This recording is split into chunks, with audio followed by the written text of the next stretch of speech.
Mesdames, Messieurs, bonsoir pour vous qui nous rejoignez à l'instant. Sachez-le, c'est donc une édition spéciale consacrée à l'élection présidentielle en République démocratique du Congo.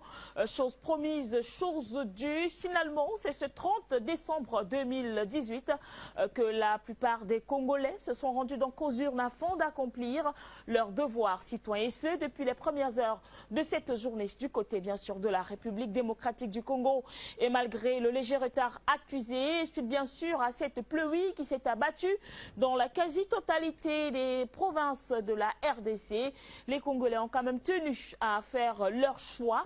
Et ce choix semble être, du moins en croire les différents sondages à nous parvenus jusqu'ici, du moins depuis la fermeture des bureaux de vote et depuis le début du dépouillement du côté bien évidemment de la République démocratique du Congo. Nous avons déjà Emmanuel Ramazani Shadari, selon donc les intentions de vote, notamment des International Statistics. C'est une maison de statistiques qui nous vient de la Chine, qui mettent donc Emmanuel Ramazani Shadari en tête avec 51%, suivi donc de Félix Tshisekedi, 23%, et bien sûr de Martin Fayoulou, 21%. Et pour le reste des candidats, 5%. Et puis on a un autre sondage, celui de la Russie, présidentielle en RDC. Les trois candidats en tête des intentions de vote à l'élection présidentielle du 30 décembre.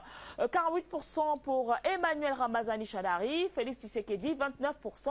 Et bien sûr Martin Fayoulou, 18%. Le reste, 5%. Et enfin, nous avons le Conseil africain des médias qui, pour sa part, mais donc en tête également Emmanuel Ramazani Shadari, vainqueur avec 58,32% intention de vote donc depuis le début des dépouillements et bien évidemment depuis la fermeture des bureaux de vote depuis la République démocratique du Congo. Et puisque nous sommes en RDC, nous allons y rester, plus précisément du côté de Kinshasa où Manuela Siké et bien évidemment tous ses invités sont en place pour ce premier jet. Bonsoir à vous Manuela Siké, bonsoir à vos invités, certainement des Congolais.